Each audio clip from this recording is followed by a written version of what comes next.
Okay. Hello, I'm here with Paris Interdonato Carreras. We just learned that your surname has Italian origins. That makes me proud. You are the CEO at Mastery Rising, Yes. which you run with your mother. You are a multi potentialite.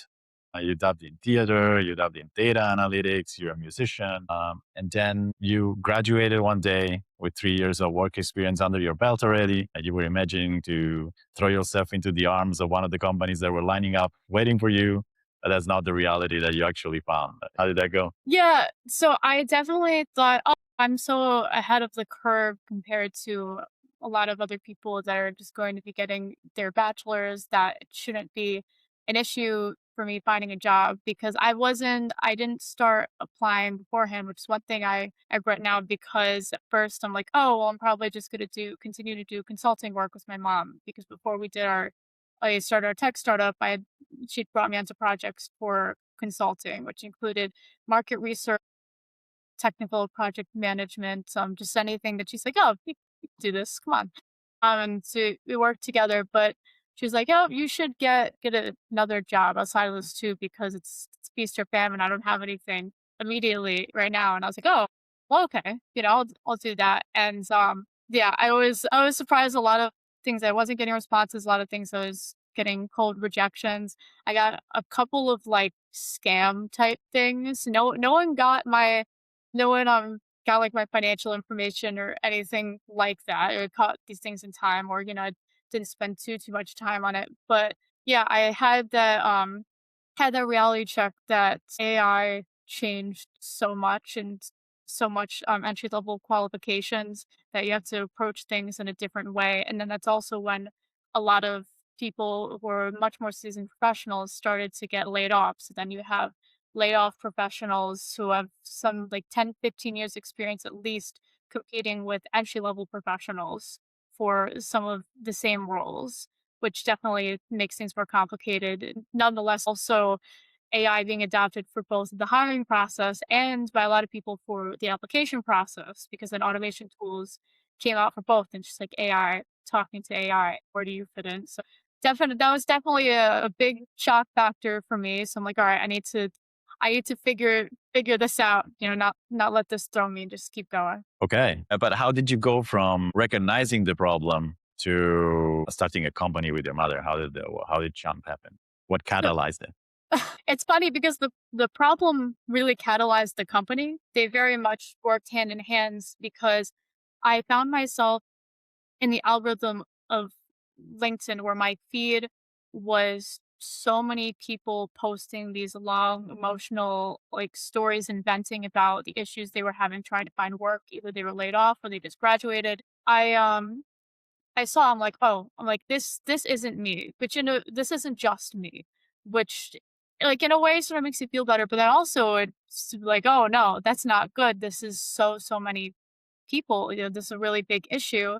And I'm like, huh, instead of trying to just solve this problem for me, I'm a woman in business. I have like a consulting company. I've done work and I like problem solving. Why don't I try and solve this for as many people as possible? And so I ended up, talking with my mother and we're like, oh, let's create group courses for personalized career development because she has a lot of executive experience like in the nonprofit sector and just a wealth of experience in general across a variety of sectors and roles. And I also from my ends of things, as the younger Gen Z perspective throughout college, I was an accessibility mentor for a bit, and then for 3 out of the 4 years, I worked in residence life. So I supported all of the students that were living in my buildings each time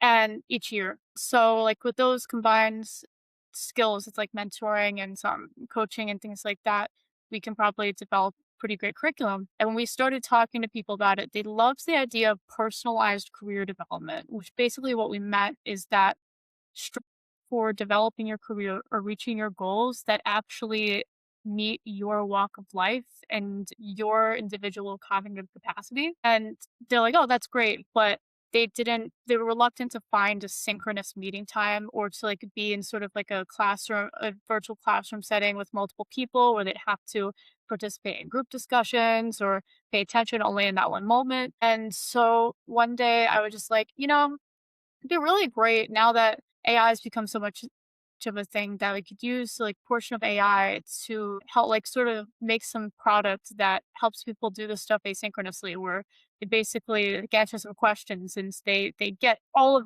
of the answers for their complete career path like in this like step by step thing. And my mother, her name's Dina, was like, "Oh, I like that. I could actually probably build that or like build the first little proof of concept version because she had backgrounds many years ago in coding. She worked in the IT sector in Wall Street in the 90s, but it had been a while and she had been doing a lot of technical project management, product owner stuff. But with AI, she was able to brush up and then she built that proof of concept. We tested it, it worked. And then we just kept going with it. And she's like, oh, this is a good idea. We should add more features. We should try and build this into a startup. And so, I was her kid, and I was just like, "Oh, okay, mom, sure." And then it ended up evolving into a startup, but it actually started from the problem of me struggling with career entry. And Dina also knew what that was like because during COVID, she was one of the people to be laid off during COVID as well.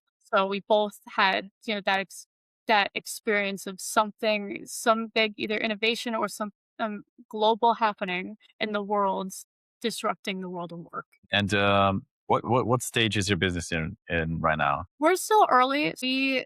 The idea happened in our living room in February 2025. So it's been a bit over a year and now we have a product available just right on our website and had people individually use it, run some testing, and we're more recently now also trying to focus on the B2B market where we want to serve actually reentry populations for formerly incarcerated individuals because a lot of nonprofits have a reentry program and have caseworkers that work with people who are exiting prison. And we're actually a justice impacted family because my biological father, he's since been deceased since 2017, but he was formerly incarcerated, and so we understood that space of it and that there might be a big need there. And our product was built from an accessibility lens because we're both on the autism spectrum as well. So we're trying to approach that space and think about other ways that this can help caseworkers and other practitioners who are serving clients help them achieve not just achieve their goals but also track their progress and continue momentum in between session times. Well, I'm sorry to hear about your father experience. I can imagine how hard that must have been. What do you think is the effect that that had on you as a person and on you choosing an entrepreneurial path over, just finding a regular job? I'd love to hear some of your perspective on it. Yeah. So when my father was incarcerated, it was actually it's way before I was born. Him and my mom got together basically right after his release because she had already known his sister. They had been friends, and so they sort of knew each other when they were teenagers. But the thing is, his name now I think recently some of the it's been old enough some of the algorithm updated or something. But throughout my childhood, if you um if you googled his name, his like his case came up because it was in the New York Times, everything, and there's court sketches. Actually, one of my friends found that someone was selling, like, the court sketch art online, like, a few years ago, like, selling copies, so, like, that's so I'm like, "Do I get royalties from that?" I don't know. But, You should. yeah, I'm like, maybe I should reach out and be like, "Hey, you know, Yeah. what's up?" I, So f that was strange for me because people, when people found out it, because I didn't know until I got diagnosed last year with being on the spectrum. So even how I communicated, sourcing conversation was sort of a bit different. And it was something because people talk about their parents. And so I shared that fact, like, oh my gosh. And they looked it up and they're like, this is crazy, then it had some weird stigma because also what I did really admire is the fact that he actually then, during his time in prison, he got a college education. And then after he left, he got a master's degree. in engineering and he had a career as an environmental engineer. Fortunately, he also struggled with addiction throughout his life, which had a lot of complications, but he was extremely intelligent and very passionate about science, which also I didn't end up going specifically into science, but I actually did as a market researcher, I did a project for someone with an engineering training company. And so I thought that was a really funny sort of like full circle moment type thing. It, you know, that part of him made me very passionate about the power of education and what it can do for people. And also did put into perspective for me that everyone has such a unique walk of life. And it's really important to be able to step outside of yourself. And it's not just putting yourself in someone else's shoes because you can't always do that easily. It's about just generally factoring in, okay, if I didn't have these resources, what would I have not been able to do? Or if I did have these resources, this thing might seem easier than compared to someone else. Just things like that, where then as someone who's in like the market research space, I think in depth about a lot of that stuff because it's my job. And so having that unique piece of my backstory naturally, organically helps with that. Where did you find it in yourself to weave your past into this story that is so coherent and makes so much sense for what you are right now? Like, what are the traits that you have, or what are the inclinations that you have that have brought you to interpret your life in a certain way that is so productive for you now? So honestly, I think just one of the things that helps is that I often found myself in some sort of mentorship type role when I was younger. Was so my school growing up was kindergarten through 12th grade all in one building. My graduating class was only 20 students. It's very small.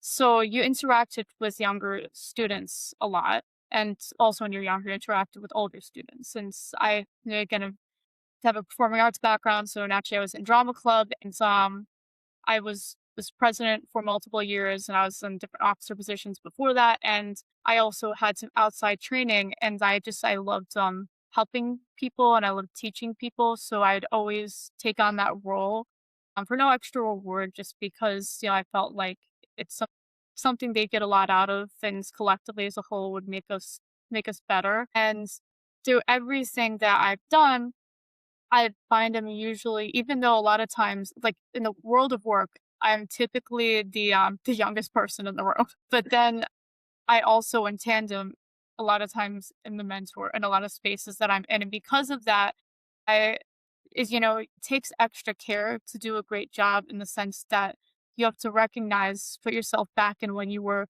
that age or when you had that position and think about the natural insecurities people might feel. And one of the things that I think creates the most barriers in workflow and in relationships in general is when you're so wrapped up in your own self with all your insecurities, it stops you from asking questions, it stops you from taking a leap of faith, it stops you from building a relationship with someone. And so what I started doing is I just started being very transparent about my past life, not like in a way that also wasn't harmful or too confusing for people. Like I'd touch on services where it was relevant.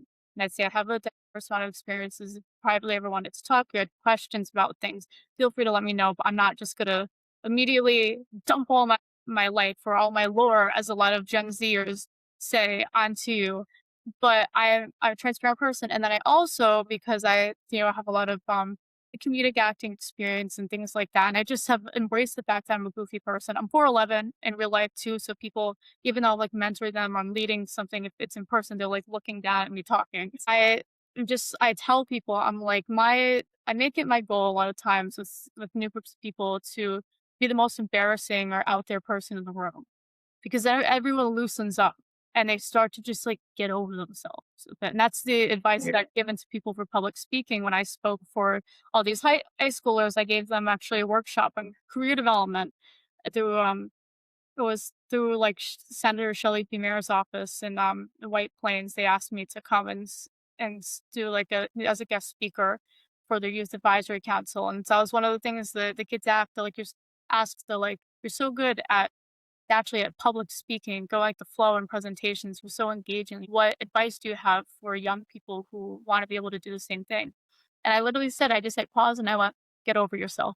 And I started laughing. I'm like, "Everyone else is just as worried as you. Does my makeup look okay? Am I wearing the right clothes? Am I breathing with my mouth open constantly where people are noticing?" And once you're like, okay, all those little things, some of those are going to be there and nothing's going to be perfect. And that is not the main point of this.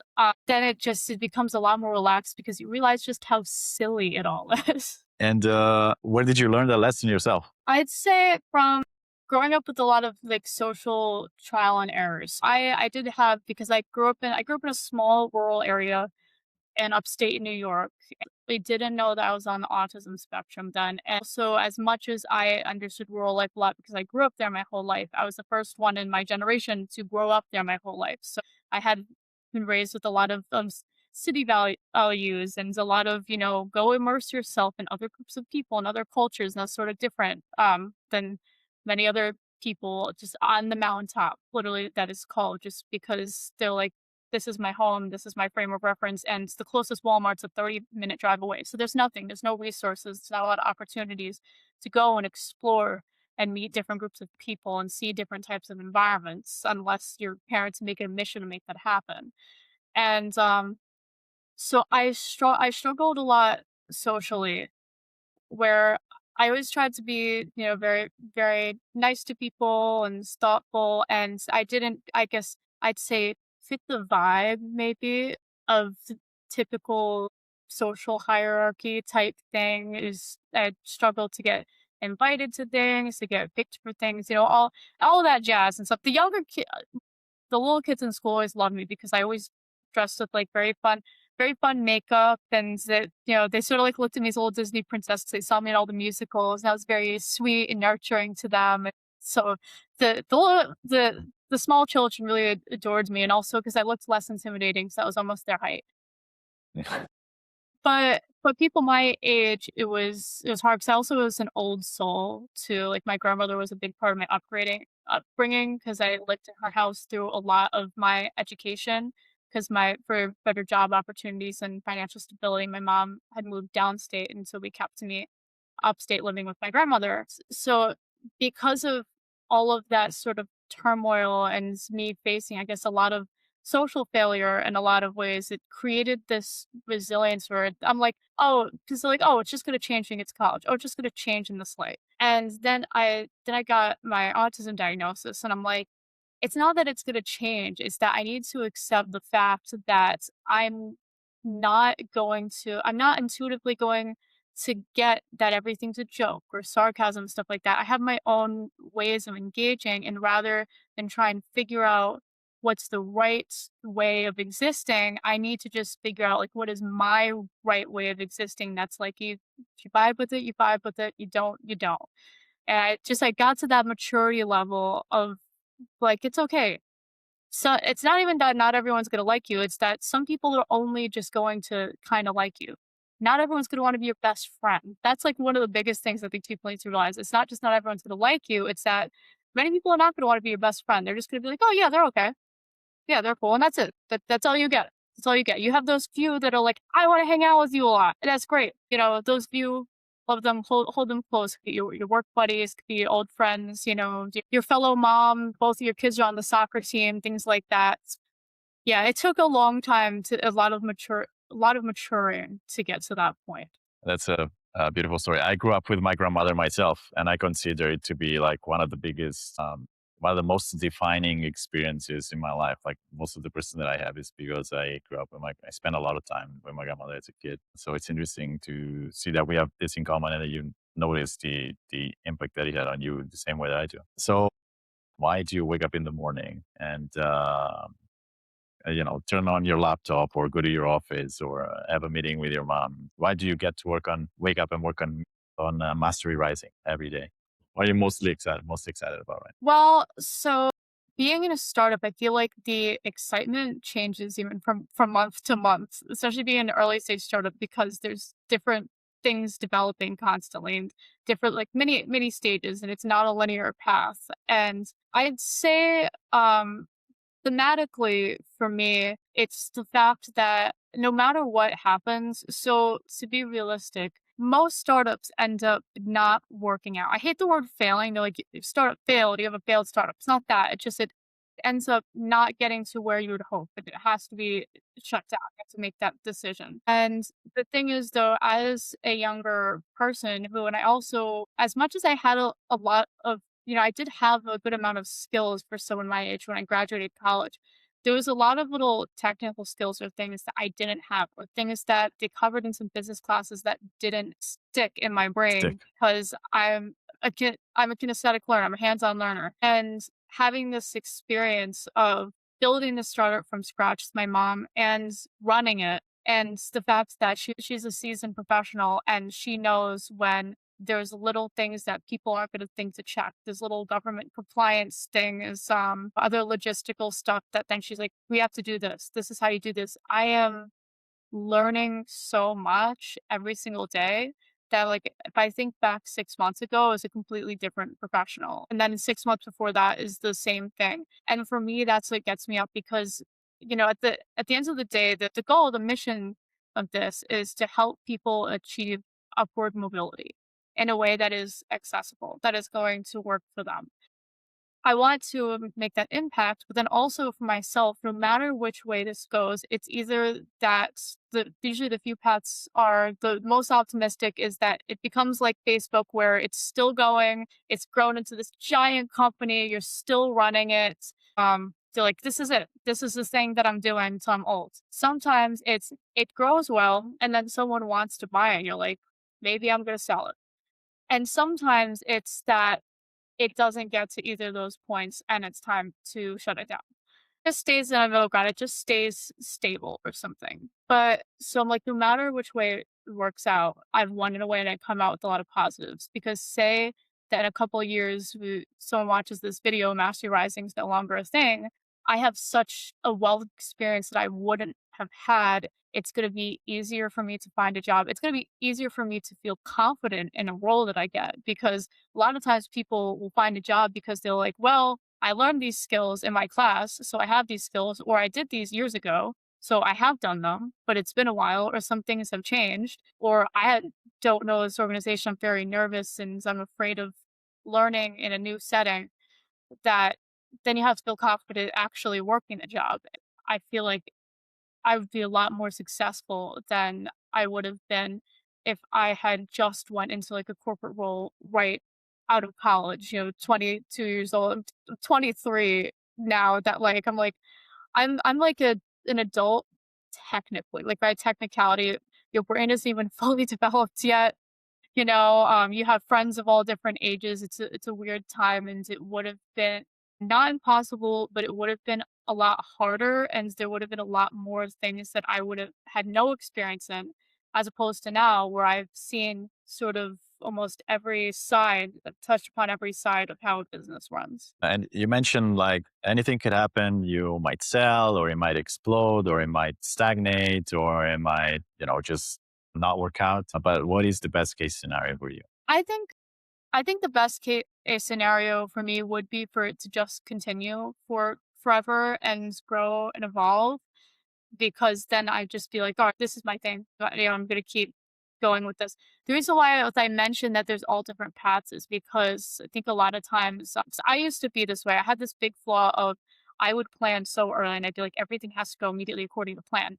And then when something didn't, I would freak out. I'd be like, yeah, I have to start from scratch. Actually, learning about the agile project management methodology, Scrum, and getting that certification helped reframe for me how life and your career in general and most things can unfold. That it's not that it's black or white, where if one little thing doesn't happen, it's all over and it erases all the things you've done in the past. It's no, you've now got to this point and it's just you're going to change course a little bit. But all that other stuff you just did is still there. All those experiences, all those lessons, that network, it's all still there. It's just what's about to happen is different than what you thought, which is fine because that happens to everyone. So I am putting myself in the position where I prepare for everything because even as I grow and develop as a person, I know some sentiments I have today I might not have in 2 years, depending, on a million different circumstances. circumstances, depending on outside world factors, depending on personal life or things like that. Who knows what comes up, but you have to be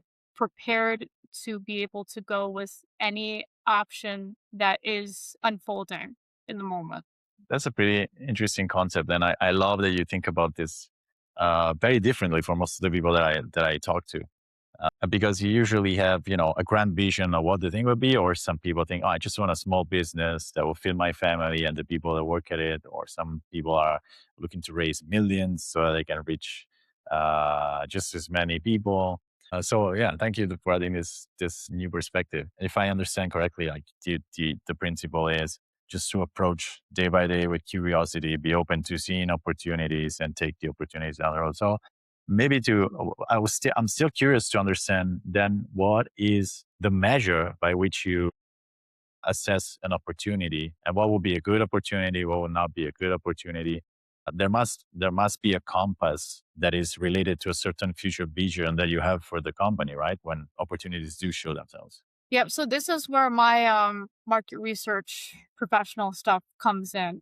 Is that typically any decision that I make, big or small, is data driven. It's based on research, whether it's a bunch of secondary research, primary research, both together. But so the opportunity is actually, I'll say this because I also have skills in a lot of skills in AI, advanced prompt engineering skills I merge with market research as well. And I'm not just saying like the whole, oh, I'm great at AI thing. Like I actually help consult other professionals in the world of work on how to implement AI into their personal life and workflow. And so what I do is any piece of data or information I can collect firsthand, primary for the company, whether it's every month I do a full funnel analytics report that is from all of our social media, all the traffic to the website, user behavior, and I measure that and I make informed decisions for what's needs to change, what needs to stay the same, what pain points are having in our funnel. I try to have as many user conversations as possible, conversations with industry leaders on just what they think, or if they'd be willing to just look at our product and maybe give some feedback or insight as to what things are valuable, what things would be confusing, what things would need to change, just anything to bounce ideas. And I compile all of that into I do keyword analysis, and sentiment analysis. So do regular numerical data analysis. I try to extract every theme and trends, and then measure it against other industry secondary research data that I have, and then compile all of that to help inform me on decisions or what's an opportunity, or if we're pivoting our focus, how are we going to pivot? And I'm a very data driven person that way. I tell people a lot of times, I'm like, if I have a meeting set up with you, like I think you said, you do your homework. A lot of times, if I go to meet with someone that and I'm like, "This is a very high stakes important meeting, I'm afraid I'm to get nervous," I'll even try and find if they have done an interview online to just see how they organically engage in conversation. Just because that's also where merges with me being on the autism spectrum is that I'm like, I like to be prepared and know the natural flow of how this is gonna go, where it's sort of intuitive for most people. But because of that, it's made it where I'm actually quite great at compiling no stone left unturned as far as valuable data and using it to make the most targeted and practical decisions possible. So you definitely have great skill at uncovering the necessary insights to make decision. I still don't understand what does success look like, because you're measuring against a state that you want to reach, right? So you measure some variables so that you see if you're getting closer or further away from your target. But what does the target look like for you? This is where it's standard to, I think, startups, especially early stage, it's a bit more broad. Am I being pushed and be going in the direction of revenue? Are we proving that there's a need? And so that usually goes into analyzing things like exploratory calls. Like right now, because it's the newer development of us approaching the B2B space, it is newer. We don't have we don't have enterprise contracts right now. But for us, we want to know that we are building something of value because we are a small team and we are actually bootstrapped. We're self funded. And as a mother daughter founding team, that is something that we have to approach very delicately because it can affect, our personal family life. With us, we have one full stack engineer. He he's in Canada. He is awesome. And so it's the three of us out working together with, a little bit of help of some interns through got interns through Empowerly. They're high school interns, so to give them little tasks of like, go do some research on this and let's talk about it, blah blah blah. But because of us being a small team where we do also have to sustain our livelihood, which we all also take on other side work as well, we can't just build a bunch of things on a whim and constantly pay for subscriptions if we don't know that it's worth us doing this. If there's not a strong signal of this is an industry need, that this is something that we're going to address. And so that's, I think, a lot of, early bootstrap startups face that barrier. But funding is really great in the sense of you can just go that quickly and you can build all these very amazing things and then decide what needs to be pivoted. It depends on the terms of the funding that you have. For us, because of that, we're approaching where instead now we are in the phase of just directly talking to people and in the spaces that we are approaching and being like honest. Do you understand how this works? Do you see the value out of this? And then they'll ask too, does it do this? Does it do that? And it'll be like, we have the capacity to put that in. And we know now that that's a value. We need to do that when we have a contract because we can't just spend a lot of money building all these things without there being revenue. We need to build it when we know that there's going to be a financial return. But this is our base right now, this product roadmap where we'd like to go. I know a lot of people will just be like, I'm just going to put a lot of money in and I know I'm going to win some, I'm going to lose some.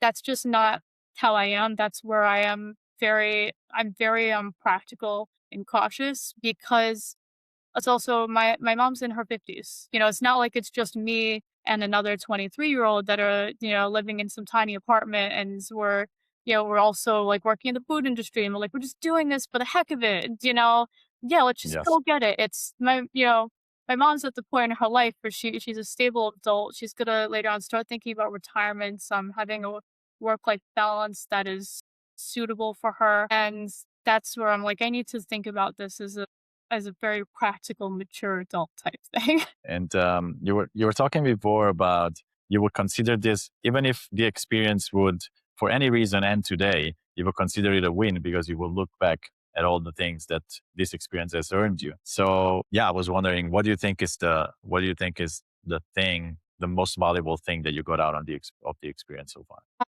So yeah, one, I think that everyone should think like that because if it doesn't work out, you're gonna have to keep going in your career. You can't let it just completely shut you down. And for me, it's hard to pick just one thing. I'd say because there's a couple really important components. I'd say there's really like three main things out of this. It's the skills you built, the portfolio, like proof of work that you can show. Like I can show a ton of marketing content that I've made. I can show numbers. I can show analysis and reports that I've done. I can show the product that was built and I know how to use tools. I couldn't do that before. And third, it's the network that was grown along the way.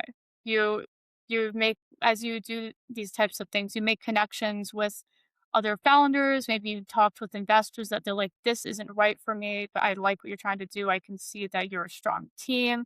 Maybe it's just other industry professionals, people you met at events that you're either talking at or going to. Hopefully, if you're really going for this, because if you're a founder, you also have to be a salesperson, you have to be front facing, you have to be networking, or at least one of you does. If you're co-founders, but ideally both. Your network has grown, and then if they see, oh, this doesn't work out, and you're looking for another opportunity, you have people you can talk to. It's like, hey, you've seen the skills I have, you've seen the values that I have. Is there a place that you think I'm a fit for? Or what advice do you have for me? Or recommendation? And maybe they'll repost your I'm looking for a job post on LinkedIn. Maybe they actually at a place they're working, maybe they know of an opening. Maybe they just will want to talk to you more. But and on top of that, always I think you need to give as much as you get in a connection. That's always how I think about it. Because I think especially a lot of young people when they hear about networking, like I need a network so I can ask for things. It's like, no, you need a network so you can have a solid relationship where you're both gonna build each other up, support each other in the ways that you can. And so that network that you gained hopefully is very valuable.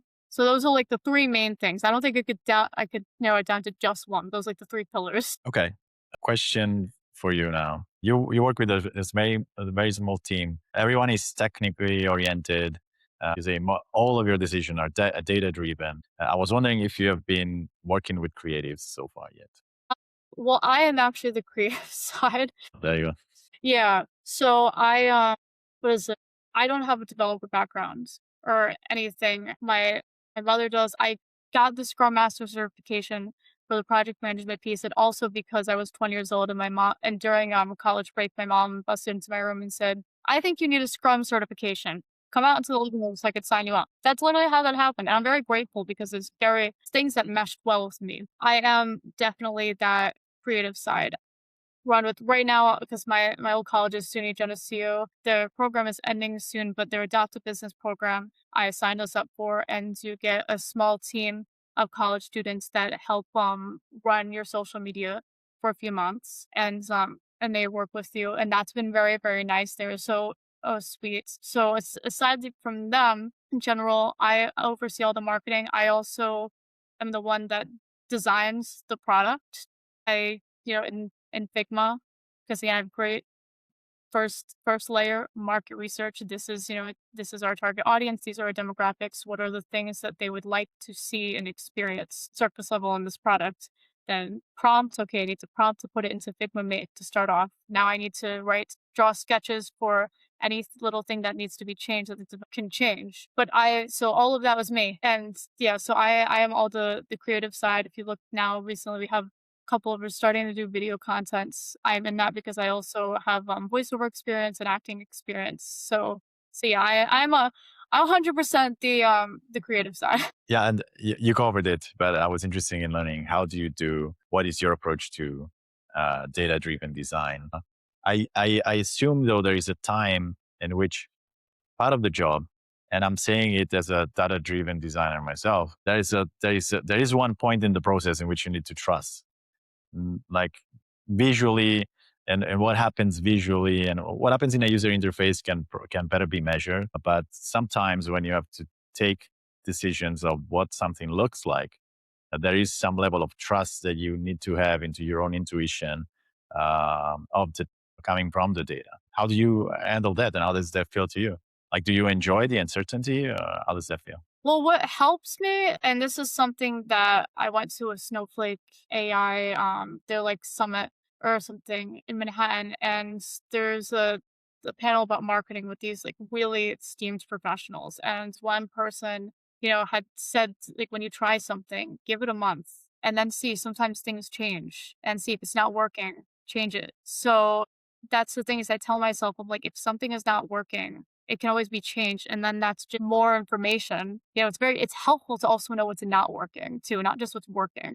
It is nice as someone who I actually in my childhood, I didn't use technology much at all compared to my friends. When I was young and my mom first got me a phone, well, she got first I had the flip phone. I was like really young for emergencies, but then when she got my first smartphone, I was barely using it. And she's like, "I'm paying for that thing. You better use your phone more." I was like, "All right, mom, I'll go on my phone more." I didn't really play video games. I was outside a lot. I was doing live theater a lot. And my mom was very big into technology. And, I saw the importance. And then in like later on in high school and then in college, I started getting a bit more into it. So that's where I'm really good at bridging the technical and non technical. But for these types of things too, that intuition also goes through thinking about what adjacent products I've used myself and what has worked and what hasn't worked for me on the consumer side.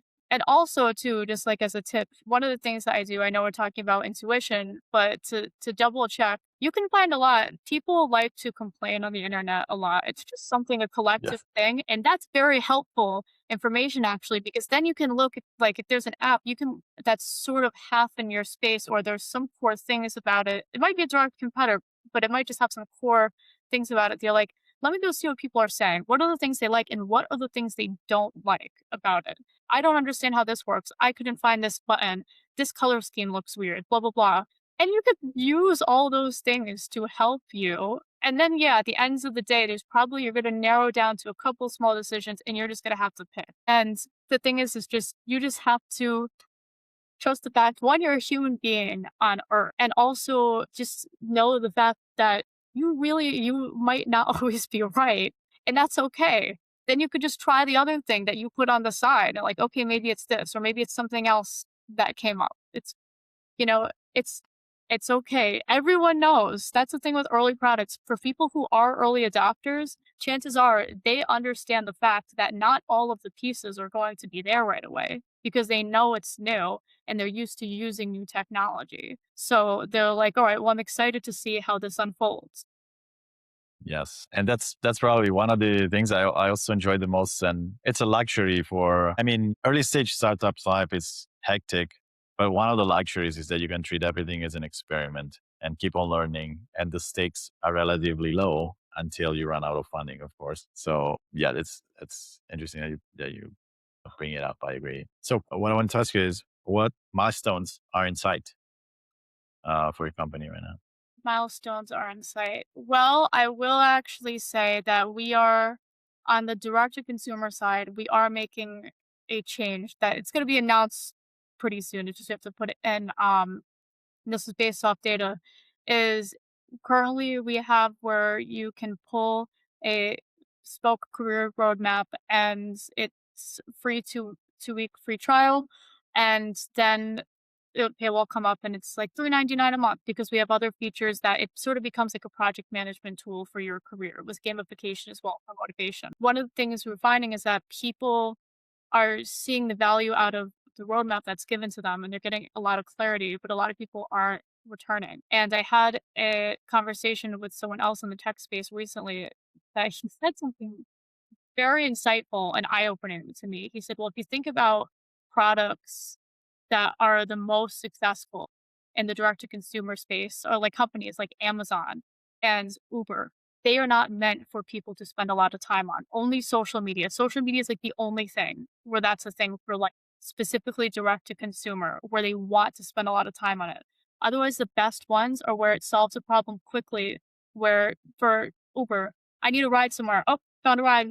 Okay, I'm off the app now. Or Amazon, I need to buy something. Search something, found exactly what I wanted. All right, it's going to be delivered to my doorstep.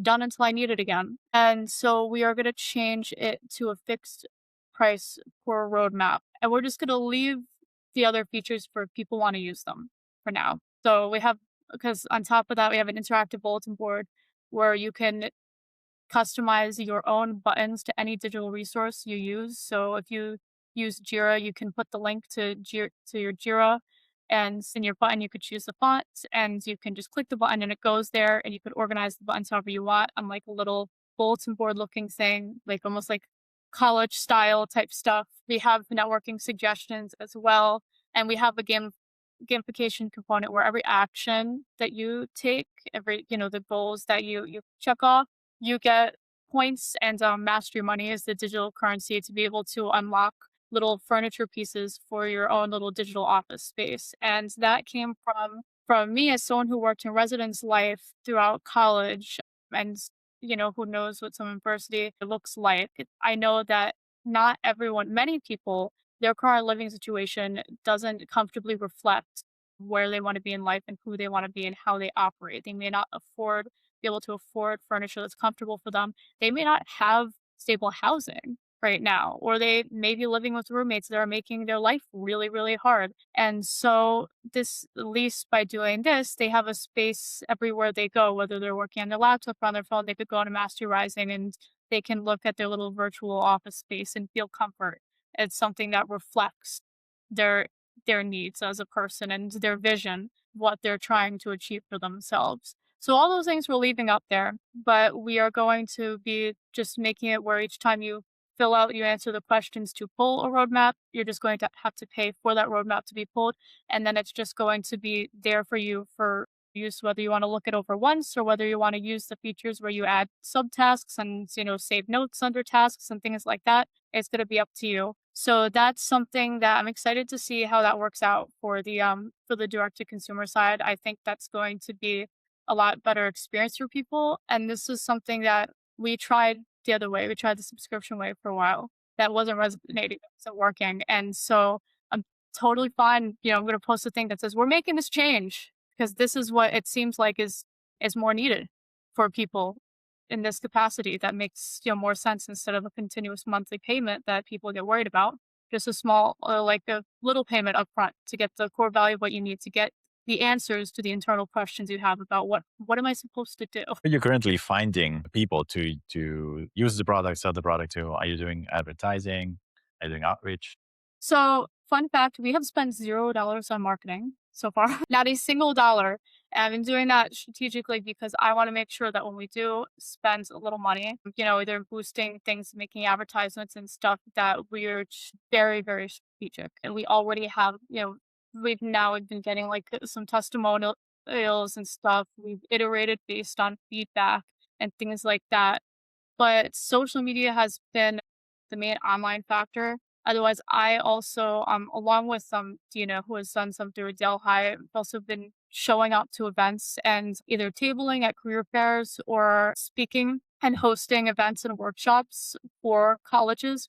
So that's in a lot of in-person and front-facing networking and being like, we have this resource for you to try. Or I actually baked it into a workshop that I just hosted through SUNY Geneseo for their neurodiversity week. It was on personalized career development. And I talked about a lot of, industry trends, like things that are currently happening right now and my journey as a founder of the autism spectrum. And then we delved into had them create an account, a Mastery Rising account, pull a roadmap, and talked about ways to use the features for different aspects of your own career development. So that's very helpful. And social media reach has been the other main thing. As far as for connecting with like some type of like key voices in different industries and things like that has been just reaching out. A lot of times it'll be usually like a fellow alumni or someone that their vision really aligns with ours, like their values, and just seeing if they're willing to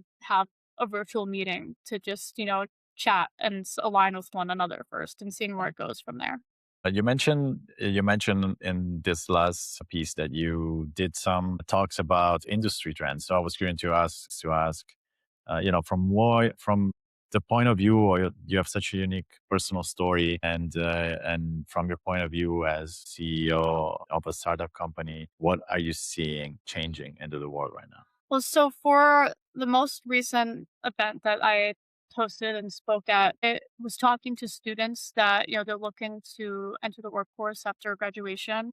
A lot of them. And so it was focused on the state of the job market and hiring processes. And then on top of it, other barriers that neurodivergent professionals face as well. Like there was a compared to other cohorts and to the general human population and in general people with autism, the employment rate is very low. I forget the exact number, but if you look it up, they could be like, oh, yeah, that's even lower.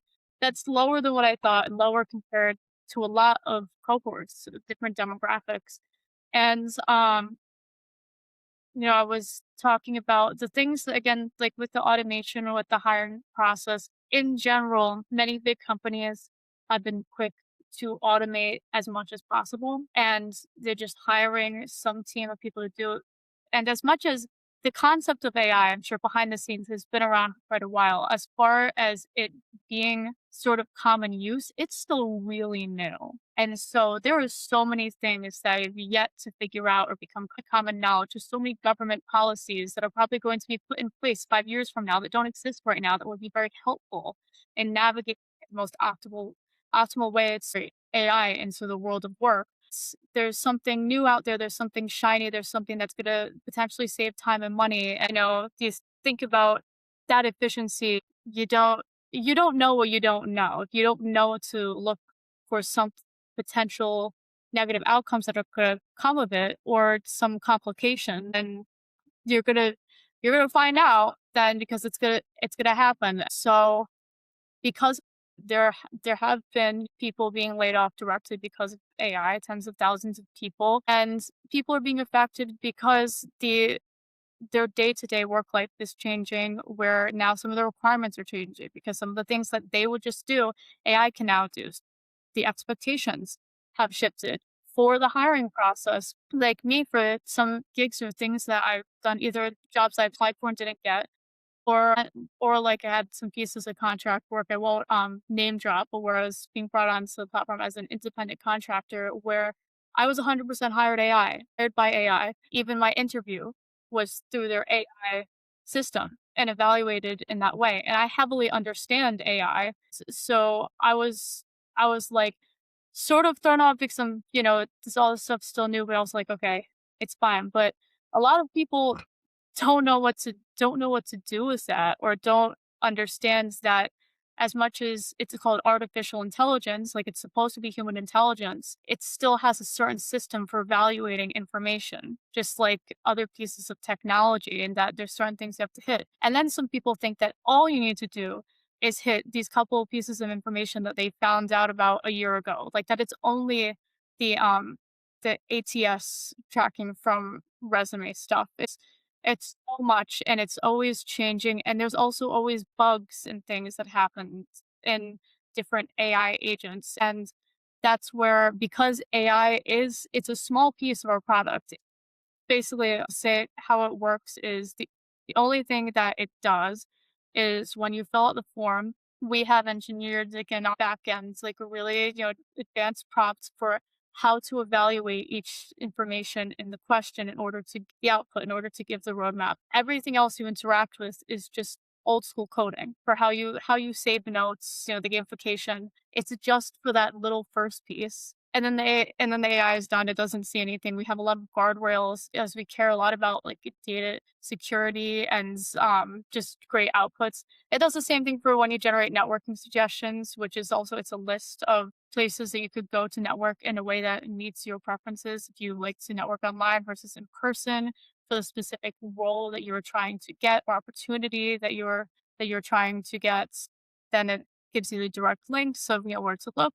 But those two little instances right now is all we have AI used for, and then the rest of it is just, again, that old school coding, because we understand that there needs to be balance. AI is very helpful in some ways. Speaking as a neurodivergent professional, there's some practical uses that it's amazing for, and I'm happy it's there for.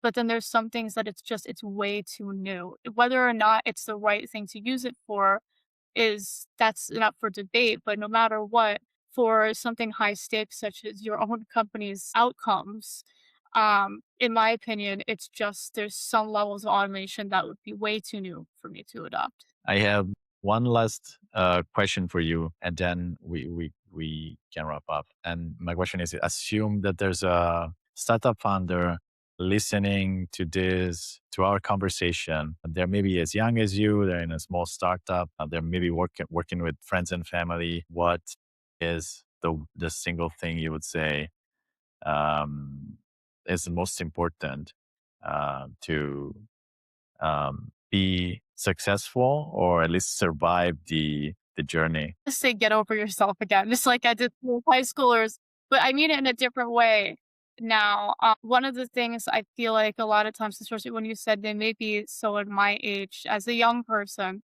I feel like a lot of young people get insecure in the world of work about the lack of experiences that they have and about what they don't know. And so they push back against other people who have been in business longer, whether it's people who have founded and fully scaled a company, or just people who have been in certain sectors as a professional for a longer time, people that are older. And so they're like, no, I know, because I read this thing, because I did this.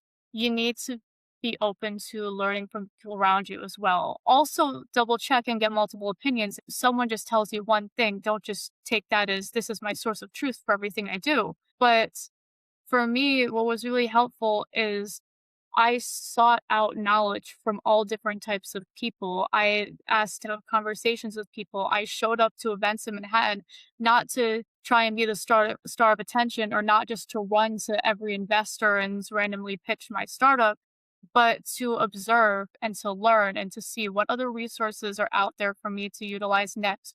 What strategic decision should I be making? What methodologies could I be adopting? Where are places that I should go to meet other people in my space? Any piece of information, I went and I observed and I embraced learning from those around me who had just been in the game longer and who had seen more than me, and that was fine. And that's I think that's really the best thing to do is we need to get back to actually wanting to learn from people, not just doing a quick internet search and thinking you have all the answers. Right.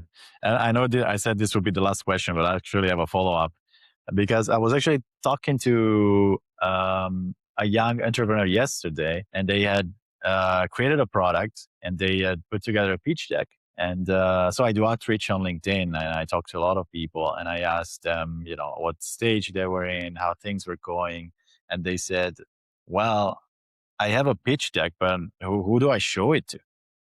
And that kind of caught me off guard because I thought, yeah, it's actually, yeah, who do you show it is a question that you need to know how to answer. And I know that most founders start with a friend and family round, and then a friend introduces them to an investor, or maybe they apply for an incubator or for a grant. But these paths are not so obvious when you're one person with a very good idea, or what you think is a very good idea. So how did you know where to go and who to talk to? Well, in the beginning, I didn't. I made my guesses based off of research. Actually, one of the very first things I did right away when we decided we were going to do a startup is I did the Y Combinator has the asynchronous startup school course with a bunch of videos and readings. And I went through and I fully completed that course and I took notes. And they even say, they're like, as much as these things are great and you can learn from them, there's stuff out there. It's not the same thing as being in Y Combinator. And I'm like, oh, that's true. But this is better than not doing any of this too. So I'm starting with this. And I think so for me, because of that, then I mean, for me, I already have a background in research and investigating in order to make decisions. But also, I like how you acknowledge that a lot of people they start with the friends and family round, and I hear that a lot. They'll raise money from friends and family, and as someone who is building from an accessible lens, trying to take into consideration all different walks of life, not everyone has that. Definitely not everyone has a friends and family round available. A lot of people are first generation college students who come from a lower income household, but some of them, their parents support them, some of them, their parents don't, but it might just be emotionally. They can't do much else. They don't have the network, they don't have the funds. And yeah, exactly. Where do you go? First, you have to do an inventory of all the resources that you do have at your disposal. If you went to a college, you have an alumni network. You have an alumni office. You can go and talk to them. You can tell them what you're doing and say, do you know where I could be connected? Even if it's not to an investor to pitch, if it's someone who has maybe been through this before that I can talk to, or if there's a certain department that knows this well. Just showing up to events too. If you don't have those resources right away, there are free events you can go to. And for anyone who watches that they're from an area where there's not a lot of resources around that you can easily travel to, I grew up in that area. That's where starting with virtual events is very helpful because even if it's like webinars, say the speaker that's talking, it seems like someone that your values align a lot. Maybe you just want to start with a warm introduction. Don't do the I have something to pitch to you right away. Just say what is something you have in common. We both really value this. I'm a first time founder. I would love to just have a conversation with you about this stuff. No hard pitching, just to get to know you and maybe pick your brain more if you'd be interested. Worst comes to worst, you don't even get a reply. But best comes to best, you have a new network. You have someone who talks to you and maybe you're a fit at their VC company. Maybe not, but maybe they know someone that they want to pass your pitch deck along to. There's a million different ways, but you have to start with thinking, what do I already have access to? And if you're finding you don't have access to the right things, start with, do I have a budget to go anywhere? If you have zero budget, then just starting with an AI search of putting in, this is what I'm doing. This is my pitch deck. These are my goals. What should I start with? It might have go to these webinars slash Eventbrite things with like Zoom breakout rooms, excuse me, breakout rooms and stuff. Oh, there's an application for this fellowship. You should try this, blah, blah, blah. Yeah, I know that's a long winded answer, just like a lot of my answers. But for people who don't have that background of where they can just start with that, I guess, cookie cutter linear as linear as it can get startup founder life, then, these are good ways to go about it. Thank you. That was very thorough. I appreciate it. I'm sure the audience will appreciate it. And with that, I'm complete. I appreciate it so much for taking the time. Thank you for sharing your insights so generously and for such a stimulating conversation. And maybe we will do this again soon. Sounds great. Thank you so much for having me. This is awesome. You're very welcome. Thanks so much. Bye bye.